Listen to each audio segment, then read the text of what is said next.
அஸ்ஸலாமு அலைக்கும் வரஹ்மத்துல்லாஹி வபரகாத்து.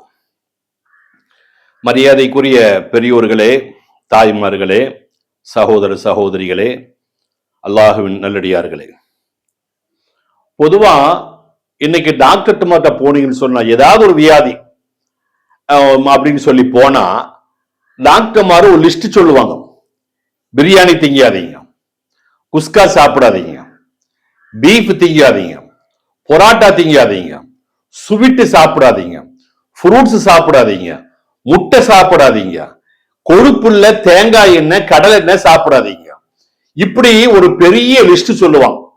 சொல்லி நம்மளை அப்படியே பயமுறுத்தாட்டிடுவாங்க. அப்படியே பயமுறுத்தாட்டி நம்மளை ஒரு பெரிய ஒரு வியாதியஸ்தனா அவங்க ஆளாக்கிடுவாங்க.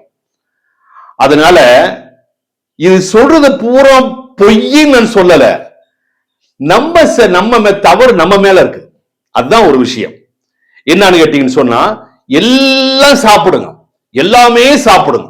பிரியாணி, குஸ்கா, பொராட்டா, பீஃப், தேங்காய் எண்ணெய், தேங்காய் எல்லாமே சாப்பிடுங்க. ஆனா சாப்பிடுறதுக்கு ஒரு முறை இருக்குது. அந்த முறையில தான் சாப்பிடணும். இன்னைக்கு 90% பேருக்கு, என்னுடைய அபிப்பிராயம் சொல்ல போனா 90% ஆளுகளுக்கு சாப்பிட தெரியாது. உண்மை அதுதான், சாப்பிட தெரியாது. என்னங்க இப்படி சொல்றீங்க? அப்ப இத்தனை காலமா சாப்பிட்டு, உண்மையாலுமே உங்களுக்கு சாப்பிட தெரியாது.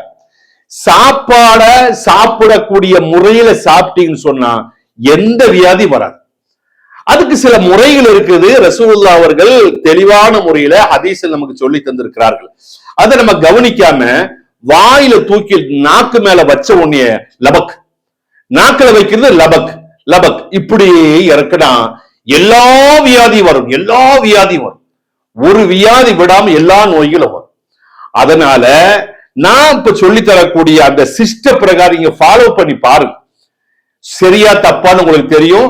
நான் சொல்றது சரியா தப்பான்னு நீங்க நல்ல அனுபவம் உள்ள டாக்டர்கிட்ட, நான் பின்னி அதைத்தான் சொல்லி நல்ல அனுபவம் உள்ள டாக்டர்கிட்ட கேட்டு பாருங்க, உங்களுக்கு தெரியும் என்ன முறை. அப்படின்னா, நம்ம எது சாப்பிடுறதா இருந்தாலும், பிரியாணி ஆகட்டும், முறுக்காகட்டும், அல்லது வடையாகட்டும், எதுவா இருந்தாலும் சாப்பிடக்கூடிய அந்த பொருளை வாய்க்குள்ள வச்சு அதை நல்ல மெண்டு மெண்டு மெண்டு மெண்டு 3 பொருள் இருக்குது வாயில. அல்லாஹ் நமக்கு செய்த பெரிய நியமத்தை என்னன்னு கேட்டீங்கன்னு சொன்னா, பல்லுல கடிக்கணும், பல்லால கடிக்கணும், நாக்கால அப்படி ஒதுக்கி ஒதுக்கி ஒதுக்கி ஒதுக்கி கொடுக்கணும். உமிழ் நீர் என்று சொல்லக்கூடிய எச்சில், உமிழ் நீர், அது 4 இடத்துல சுரக்குது. நாக்குக்கு மேல 2, நாக்குக்கு கீழே 2, 4 சுரப்பிகள் இருக்கிறது, ஊற்றுகள் இருக்குது.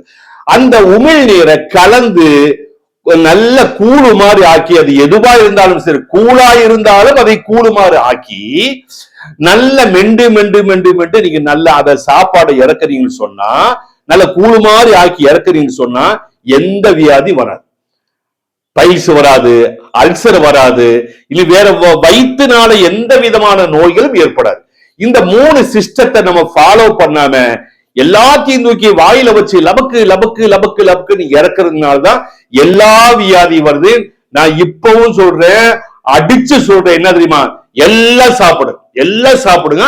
ஆனா சாப்பிடக்கூடிய முறை பிரகாரம், இந்த சிஸ்ட பிரகாரம் நீங்க சாப்பிட்டீர்கள் என்று சொன்னால் எந்த வியாதியும் வராது.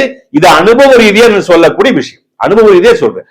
அதனால நீங்க முறை பிரகாரம் மெல்ல மெதுவா வாயில வச்சு பல்லுல கடிச்சு நாக்குல ஒதுக்கி உமிழ் நீரை கலந்து, எப்படி வண்டிக்கு பெட்ரோல் இருந்தா பத்தாது, ஆயில் தேவை. ஆயில்ங்கிறது என்னன்னு கேட்டா நம்ம வாயில் சுரக்கக்கூடிய உமிழ் நீர். அந்த உமிழ் நீரை கலந்து சாப்பிட்டாதான் இந்த கிட்னி, அப்பா இன்னைக்கு தான் ஒழுங்கா சாப்பிட்டு இருக்கிறான் அப்படின்னு நிம்மதியாகும். நீங்க உமிழ் நீர் கலக்காம சாப்பாட்டை இறக்குறீங்கன்னு சொன்னா இந்த கிட்னி படாத பாடுபடாட, பாவி மகனை இப்படி திங்குறியாடா அப்படிங்கும். அதனால வயிறு நம்ம கிட்ட பேசுறது நமக்கு தெரியுது இல்ல, உண்மை அதுதான். அதனால இதை ஏன் இப்ப சொல்றாங்க அப்படின்னு சொன்னா, நபிகள் நாயகம் ஸல்லல்லாஹு அலைஹி வஸல்லம் பிறந்து 1500 வருஷம் முடிந்து 1501வது வருஷத்துல நான் உங்களுக்கு தரக்கூடிய கிஃப்ட் இதை முதலில் செய்து பாருங்கள். நிச்சயமாக சுகமான நிம்மதியான வாழ்க்கை வாழலாம். அஸ்ஸலாமு அலைக்கும் வரஹ்மத்துல்லாஹ்.